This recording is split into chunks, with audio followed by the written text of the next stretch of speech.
Folks, hello and welcome to Tavern Chat. I'm your host, Eric Tenkar, your bartender in the OSR, and maybe one day you too can get a stalker like I have. Totally different story and topic than what I'm going to cover tonight, but I just thought I'd throw that out there. It'll come up later on this week. We'll talk about my stalker. So, as you can tell from the background, I am not in New York City. If I was in New York City, you'd have a wonderful you know, faux virtual reality screen. Instead, we've got this lace curtain behind me in a doorway. I am actually in the Pocono Mountains.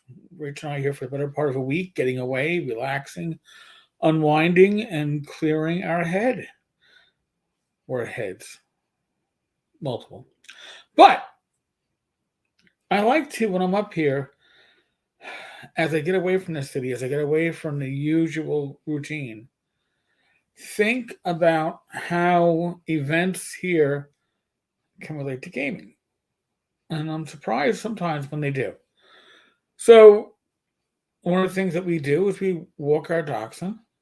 Donker, she's a miniature dachshund. She loves walks, but she insists on getting her multiple walks in up here in the Poconos because she just loves the smells, the sounds, the sights. Uh, we only walk a couple of maybe like a total of half mile in each direction, but since it's under trees and all that stuff, and we have sights of nature. Now, a lot of it, she doesn't catch. She's not that much of a hunter, but there's a lot of wildlife around us. So when we go on these walks, there's a random chance that we're going to encounter something. And yesterday, and between getting up here yesterday and a couple of walks today, we have had two encounters with deer and two encounters with wild turkeys. Pretty cool. Got some photos. Um, really excited when you can see this when you're going on a walk, and it's literally hundreds of feet from your house. But there's another creature around here that we haven't seen yet, and we are thankful for not having seen it. But we have a neighbor who saw it while leaving the house one morning, opened up their front door, and 20 feet away there was a bear. And yes, there are bears here that like to go through your garbage and stuff. But um, why am I bringing these different things up? Well, these are essentially random encounters. Maybe you were up here. Maybe your chance of having a random encounter is 1 in 2 when you go for a walk, especially in the one direction. It's a bit more woodsy. Okay. Now, we have seen deer twice and we have seen wild turkeys twice. Different spots on the walk, but the same general extended block. We haven't seen a bear. Thank God. Why? Well, bears keep different hours. Bears are a bit more leery of humans. And bears, if we're going to put this into the fantasy context, would be like the turkeys are your goblins, I guess the deer are your orcs, the bear would be a troll, right? Or an ogre. And I know a lot of random encounter charts when you see them in a dungeon or an adventure, and they're done on a D6 or a D12 or a D20, which means that you have a 1 in 6, 1 in 12, 1 in 20 chance of any of those specific encounters happening if the dice have determined as a random encounter. That seems kind of foolish, right? What you should be doing, in my opinion, is using a bell curve. Simplest bell curve that we're going to talk about being applicable here is 2d6, right? Because if something's going to happen on your extremes, on a roll of a 2 or a roll of a 12, it's a 1 in 36 chance. But a 7 comes up, I don't know, what, 35, 40% of the time? So you can have whatever you want on that encounter, but the things that are rare, the things that are dangerous.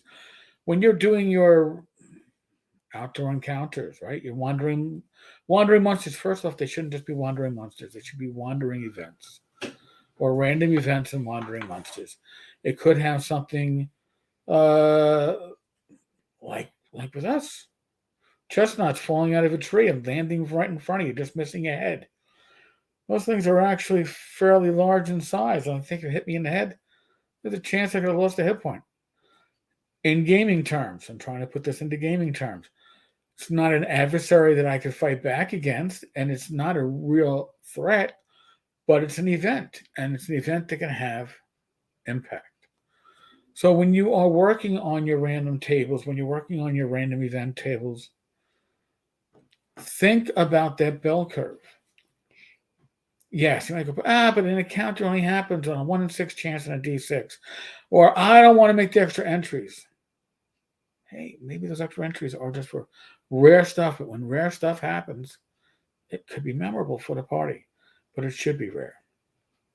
And when common stuff happens, it should be common. It should be appropriate to the surroundings. Your outdoor encounter could have wild turkeys and deer, but the chance of encountering wild turkeys and deer should not be the same as encountering, I don't know, an angry bear or an ogre, right? It isn't the same. The threat level isn't the same, and the commonality isn't the same. These deer, um, these wild turkeys, they have an area that they've staked out. The bear has staked it out too, but the bear is a lot less likely to be encountered. And I'm thankful for that. So just keep these things in mind.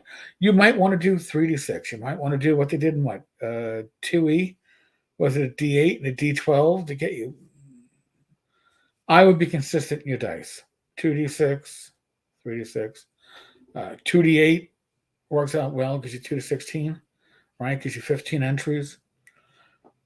The number of entries, by the way, that you have, if you're using 2 6-sided dice, you double the maximum number of sides, 12, and you subtract one less the number of dice that you're using. In this case, 2 minus 1 is 1.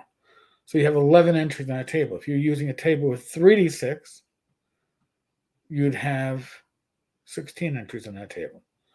Just allows you to keep all that stuff in mind when you're doing it. But I really do believe that bell curve is important.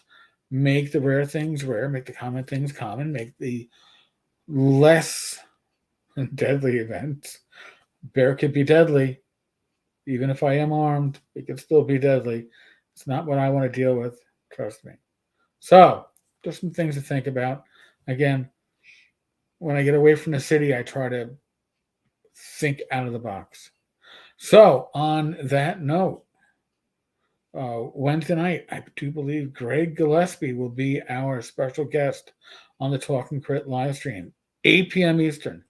You'll have the same wonderful background. I know you're excited about that. Other than that, folks, as always, be safe, be well. God bless. Roll those dice, roll them well. I'll be back again tomorrow with some more random thoughts. God help us all. Later.